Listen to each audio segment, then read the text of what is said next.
Hello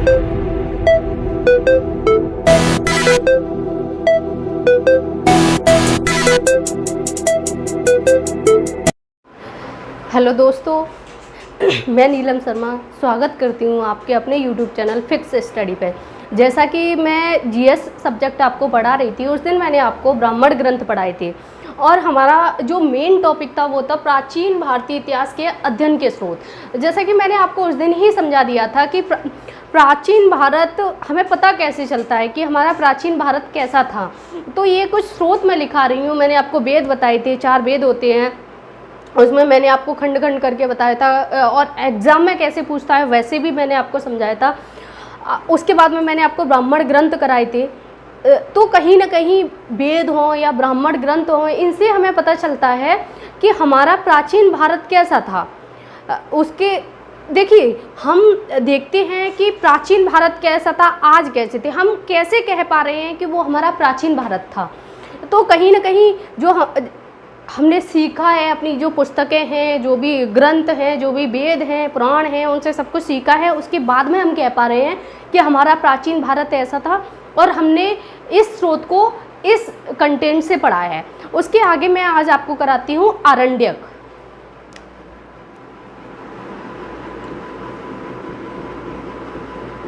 आरण्यक देखिए, आरण्यक में इसके भी 3 टॉपिक है, 3। पहला आरण्यक है तैत्तिरीय।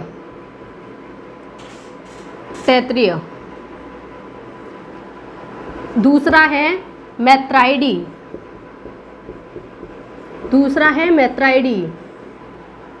तीसरा है ऐत्रेय। देखिए, ये स्रोत हैं, आरण्यक के सब टॉपिक हैं। यहाँ से हमने सीखा है कि हमारा प्राचीन भारत कैसा था, उसको हम पढ़ रहे हैं तो क्या क्या हमें विशेषताएं मिली। अभी मैं थोड़ा आपको करा दूं, उसके बाद में मैं समझाती हूँ हम इनसे क्या क्या सीखते हैं। उसके बाद में दूसरा टॉपिक है हमारा उपनिषद।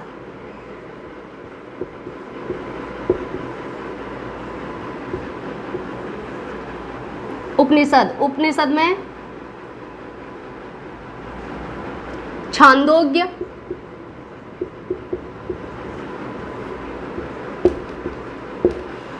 दूसरा कठ, जिसको हम कठोपनिषद भी बोलते हैं, तीसरा बृहदारण्यक।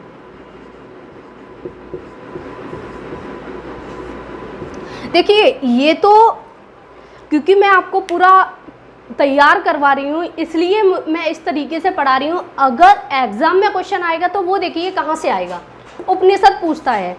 आप पीसीएस ले लीजिए, स्टेट पीसीएस जो होते हैं, चाहे वो यूपी पीसीएस हो, चाहे एमपी पीसीएस हो या किसी और जो भी पीसीएस है बोर्ड वो कराते हैं, वो क्या पूछते हैं, उपनिषद क्या है। जैसे उनका कहना ये है उपनिषद कैसी पुस्तकें हैं, तो उपनिषद दर्शन, जिसे हम दर्शन बोलते हैं, दर्शन है उसमें, यानी कि हमें शिक्षाएं मिलती हैं। चाहे वो छांदोग्य हो,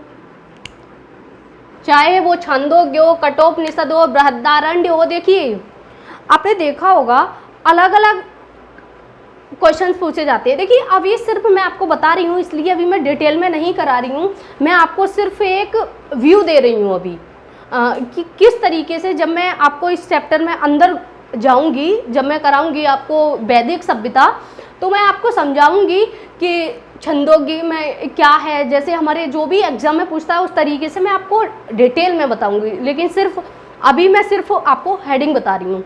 छांदोग्य उपनिषद है, कठ है और ये बृहदारण्य। देखिए, ये दर्शन की पुस्तकें हैं जिनसे हमें ज्ञान मिलता है। उपनिषद जो होते हैं, जो गुरु होता है उसके समीप बैठ के इसमें अध्ययन किया जाता है। तो इसमें डिफरेंट तरीके से क्वेश्चन पूछे जाते हैं। तो और उसके बाद है आज हमारा वेदांग।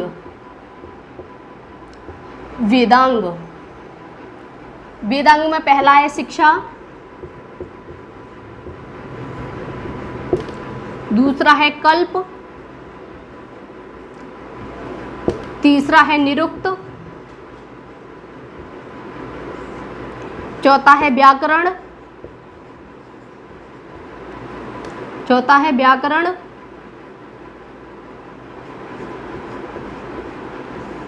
5वां है छंद और 6वां है ज्योतिष।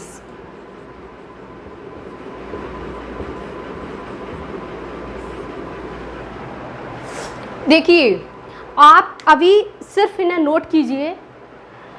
आप ये ना सोचें कि ये डिटेल में नहीं बता रही हैं, सिर्फ इसको नोट करवानी है, क्योंकि मैं आपको एक जिस्ट देना चाहती हूँ। आप किसी भी बड़े एग्जाम में बैठ जाएं, वहाँ शायद इससे बाहर क्वेश्चन नहीं जाएगा। मैंने जैसा कि आपको उस दिन ही समझा दिया था कि मैं इस टॉपिक को समझाऊंगी और इसके बाहर क्वेश्चन नहीं जाएंगे। उस दिन भी इंट्रो की क्लास थी, आज भी मैं सिर्फ ये बता रही हूँ। अभी कुछ वहीं के कंटेंट रह गए थे, प्राचीन भारतीय इतिहास के अध्ययन के स्रोत सिर्फ बता रही हूँ मैं, तो मैं सिर्फ इन्हें स्रोत के आधार पर ही अभी रखना चाहती हूँ। मैं इसके आगे डिटेल में बताऊँगी, फिर थोड़ा सा पेशेंस रखें, मैं पढ़ाऊँगी इनको डिटेल से। आप थोड़ा इन्हें नोट कीजिए, उसके बाद आगे चलते हैं। चलिए अब इसके आगे चलते हैं। आपने इसको नोट कर लिया होगा, इसके आगे बताती हूँ मैं।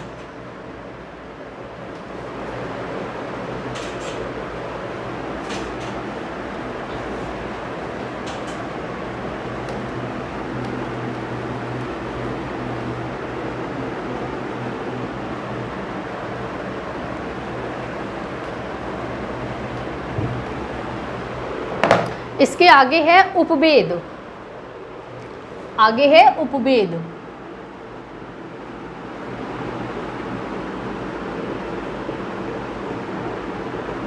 कौन कौन से उपवेद हैं वो देख लीजिए। पहला है आयुर्वेद,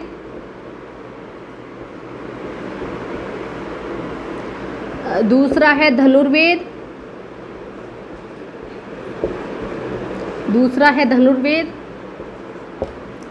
तीसरा है गंधर्व वेद,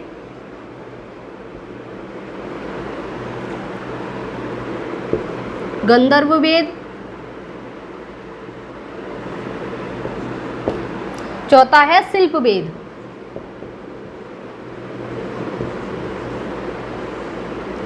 ये चारों हमारे उपवेद हैं।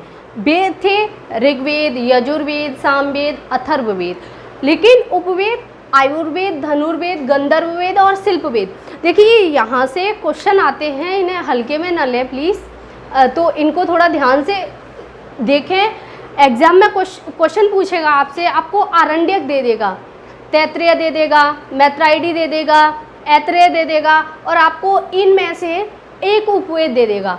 पूछेगा निम्न में से कौन से वेद हैं, या कुछ और भी दे दे। मैंने इतने सारे आपको टॉपिक नोट कराए हैं, तो आप इन्हें समझिए कि हमारे उपवेद कौन कौन से हैं, आयुर्वेद, धनुर्वेद, गंधर्ववेद या शिल्पवेद। तो इन चारों को आपको हमेशा याद रखना है, इससे क्वेश्चन आते हैं। उसके बाद में है षड दर्शन, यानी कि 6 दर्शन।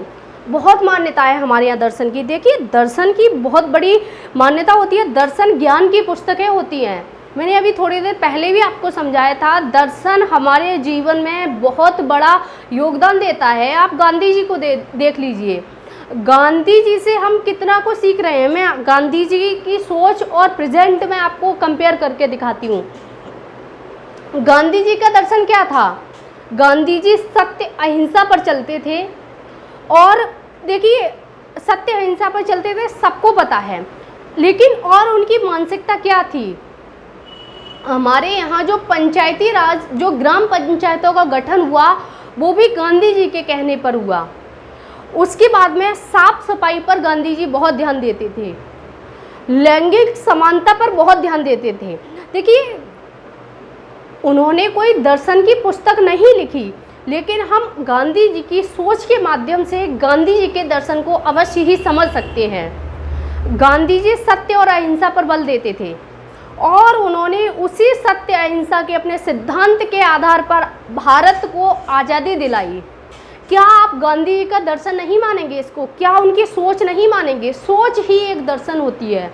गांधी जी पर्यावरण की सफाई पर बहुत ध्यान देते थे, स्वच्छ पर्यावरण की बात करते थे, और गांधी जी के इसी दर्शन को हमारे present prime minister Shri Narendra Modi ji ने उनके सिद्धांत को ग्रहण किया, और वो बोलते भी हैं। 2 अक्टूबर को क्यों शुरू किया गया? ये 2 अक्टूबर 2014 को शुरू किया गया था स्वच्छ भारत अभियान, और 2019 तक का उनका पूरा टारगेट था जो कि अचीव कर लिया है।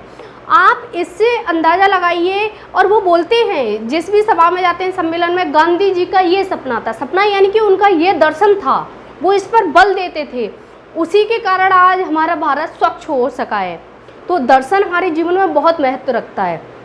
ग्राम पंचायत किसी भी जो डेमोक्रेसी है उसकी सफलता में बहुत बड़ा योगदान देती हैं।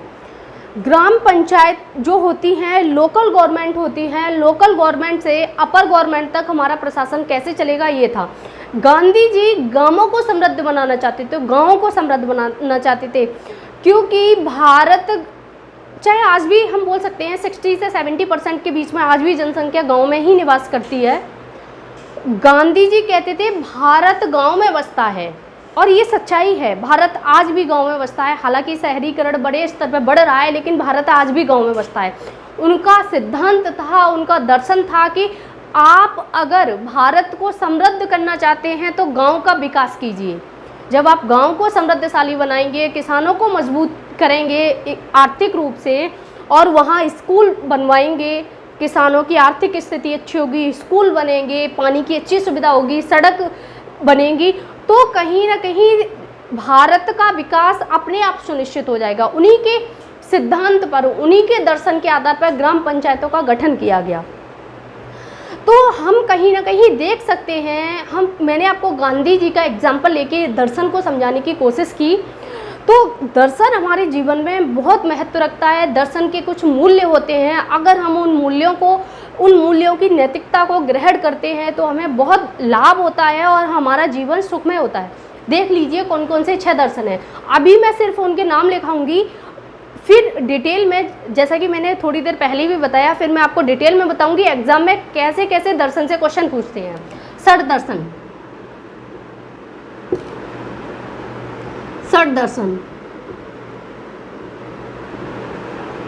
षट दर्शन का मतलब है 6 दर्शन, 6। पहला है न्याय,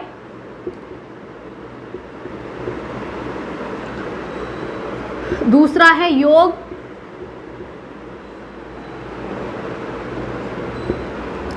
तीसरा है वैशेषिक,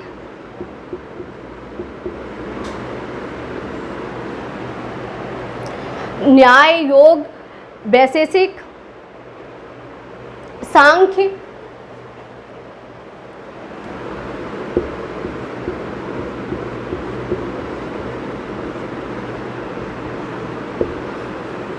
पूर्व मीमांसा,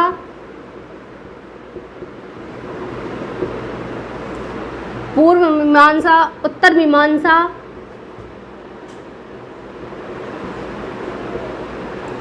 मीमांसा, ये हमारे 6 दर्शन हैं। न्याय यानी कि न्याय कैसा होना चाहिए, योग जिसको कि हम आज भी योग को फॉलो किया जाता है। देखिए हमारा योग दर्शन है, पतंजलि ने, इस दर्शन के प्रतिपादक पतंजलि माने जाते हैं। उन्होंने बताया शरीर को कैसे स्वस्थ रख सकते हैं, आत्माओं को किस तरीके से ईश्वर और आत्माओं का मिलन हो सकता है। कहीं ना कहीं योग में बताया जाता है ध्यान कीजिए। ध्यान किसका किया जाता है, आत्मा और परमात्मा का मिलन बताया है। वैशेषिक, ये भी हमारा एक दर्शन है, इसको मैं डिटेल में बताती हूँ आगे जब मैं टॉपिक करवाऊंगी। सांख्य, गौतम मुनि जो थे, गौतम हमारे, उन्होंने दिया। मीमांसा, चाहे वो पूर्व हो या उत्तर हो, ये भी दर्शन है, इनको मैं डिटेल में बताती हूँ आगे। उसके बाद में है महाकाव्य। महाकाव्य, 2 महाकाव्य माने जाते हैं, रामायण, महाभारत। रामायण और महाभारत, आप इसको नोट कीजिएगा। उसके बाद हम आगे 2 टॉपिक और रह गए हैं, उनको करा के मैं आज इस टॉपिक को यहीं ख़त्म करूंगी। आगे मैं आपको बताऊंगी, इसको नोट कर लीजिए, यहाँ से एग्जाम में क्वेश्चन बनेंगे।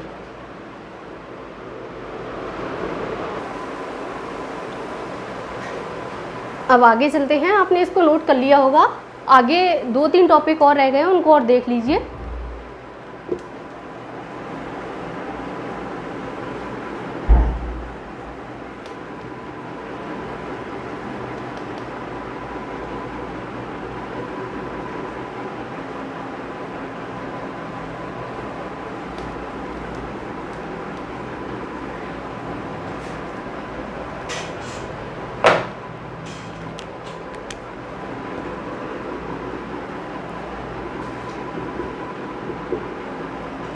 आगे हैं पुराण। सामान्यतः हमारे 18 पुराण माने जाते हैं, लेकिन इनमें से मैं आपको सिर्फ 4 बताऊंगी, जो कि हमारे लिए इम्पोर्टेंट है, इसलिए मैं सिर्फ 4 बताऊंगी। वैसे 18 पुराण हैं, और ये क्वेश्चन भी आता है एग्जाम में, कितने पुराण हैं, तो 18 पुराण होते हैं। 4 मैं आपको लिखा देती हूँ। पुराण: विष्णु पुराण,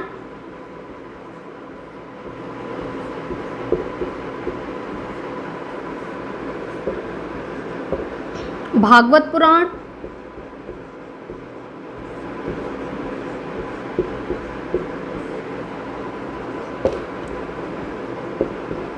शिव पुराण और गरुड़ पुराण। गरुड़ पुराण, ये हमारे 4 मेन पुराण माने जाते हैं। वैसे 18 पुराण है, आप जब लिखें पुराणों को तो वहाँ लिख लीजिएगा, यहाँ से पूछे जाएंगे आपसे क्वेश्चन। उसके बाद में है हमारे स्मृतियाँ। स्मृतियाँ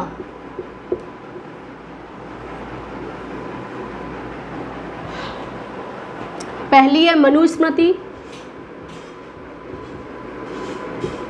मनुस्मृति। दूसरी है नारद स्मृति।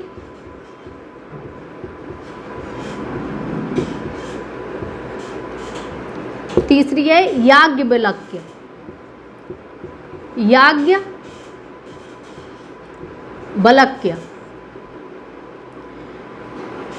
जितने भी अभी तक मैंने आपको लिखाए हैं टॉपिक के, सब टॉपिक वहाँ से क्वेश्चन पूछे जाते हैं। एग्जाम में आपसे पूछेगा मनुस्मृति क्या है, मनुस्मृति हो, नारद स्मृति हो, इनमें अलग अलग चीज़ें दे रखी हैं। जो इम्पोर्टेंट बातें हैं वो मैं आपको वैदिक काल जब पढ़ाऊंगी तो मैं आपको नोट करा दूंगी। अभी आप इनको नोट कीजिए, उसके बाद मैं आप आगे चलती हूँ।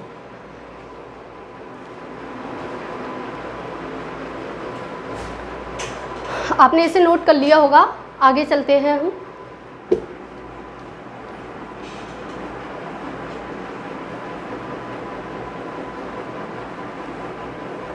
अब है बौद्ध साहित्य।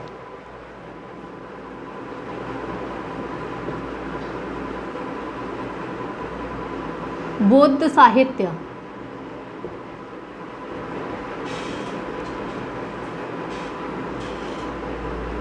बौद्ध साहित्य पहले मैं आपको बता दूं, बौद्ध धर्म हमारे जीवन में बहुत महत्वपूर्ण योगदान रखता है।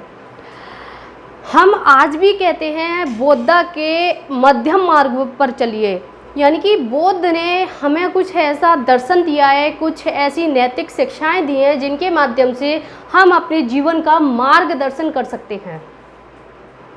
बौद्ध ने हमें जीवन जीने के तरीके बताए हैं।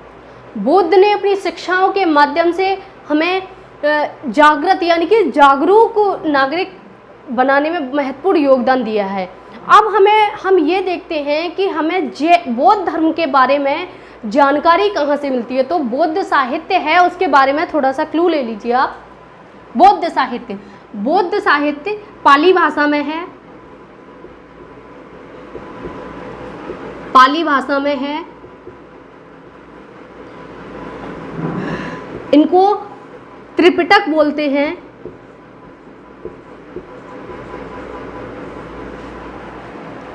बौद्ध साहित्य के जो पाली भाषा में जो साहित्यिक ग्रंथ हैं वो 2 हैं, उनका नाम लिख लीजिए आप। पहला है दीपवंश, दूसरा है महावंश।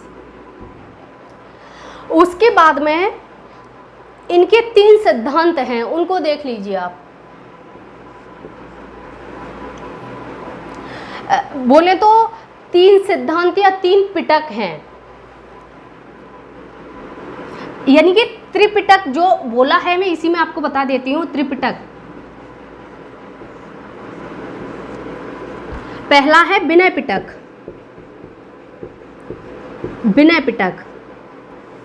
विनय पिटक में संघ संबंधी नियम बताए गए हैं।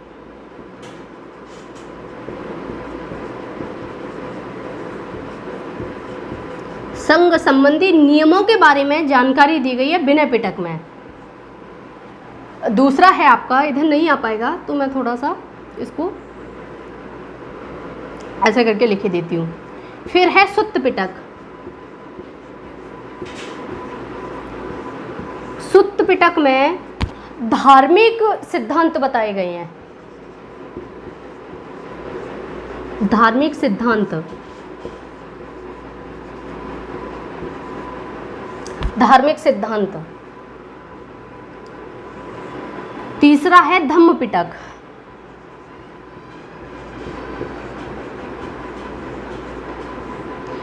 धम्म पिटक में दर्शन के बारे में जानकारी दी गई है।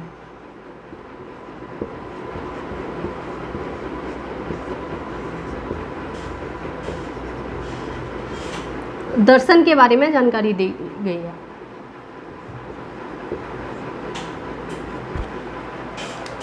देखिए, प्राचीन भारतीय इतिहास के अध्ययन के स्रोत में मैंने आपको वेद बताए, पुराण बताए, आरण्यक बताया और भी कई टॉपिक कराए। उसके बाद में हम आए हैं बौद्ध साहित्य पर। बौद्ध साहित्य पाली भाषा में थे। एग्जाम में पूछा जाता है, एग्जैक्ट पूछा जाता है कि बौद्ध साहित्य की भाषा क्या थी। पाली भाषा थी। कौन कौन से साहित्यिक ग्रंथ थे? पहला दीपवंश था, दूसरा महावंश।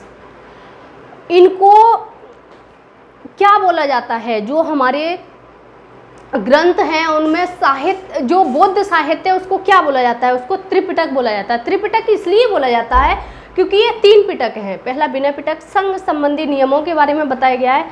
दूसरा है सुत्त पिटक। सुत्त पिटक में धार्मिक सिद्धांत के बारे में जानकारी दे रखी है। उसके बाद में है धम्म पिटक। धम्म पिटक में दार्शनिक सिद्धांत बताए गए हैं। एक एक पॉइंट से क्वेश्चन आता है एग्जाम में, इसलिए आप इसको नोट कीजिए। उसके बाद में मैं आपको जैन साहित्य बताती हूँ।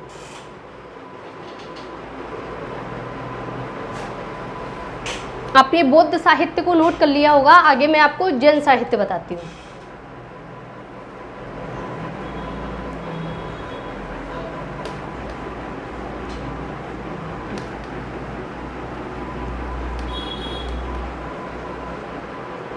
जैन साहित्य,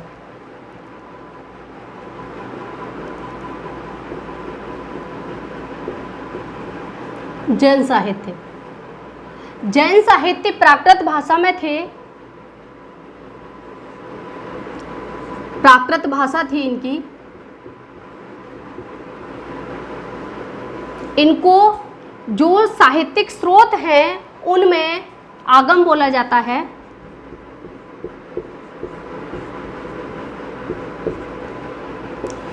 जैन धर्म के प्रारंभिक इतिहास के बारे में जानकारी हमें कल्प सूत्र से प्राप्त होती है।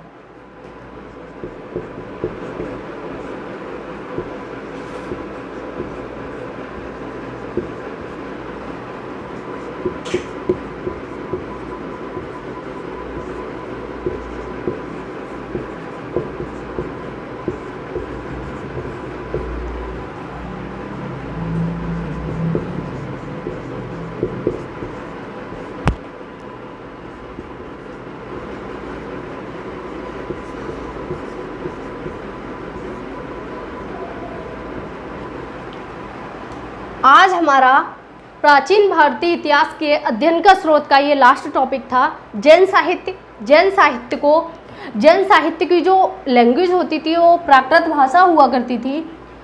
जो साहित्यिक स्रोत हैं, अन्य साहित्यिक स्रोत हैं, उनमें इन्हें आगम बोला जाता है। जो जैन साहित्य हैं, जैसे हम एक बोल देते हैं कंबाइंड करके कि जैन साहित्य को क्या बोला जाता है। जैसे बौद्ध साहित्य, क्योंकि वो 3 थे, सुत्त पिटक, विनय पिटक और धम्म पिटक, इसलिए उसको त्रिपिटक बोला जाता था। इनको आगम बोला जाता था। उसी तरीके से जो साहित्यिक ग्रंथ थे उनमें इनको आगम बोला जाता था।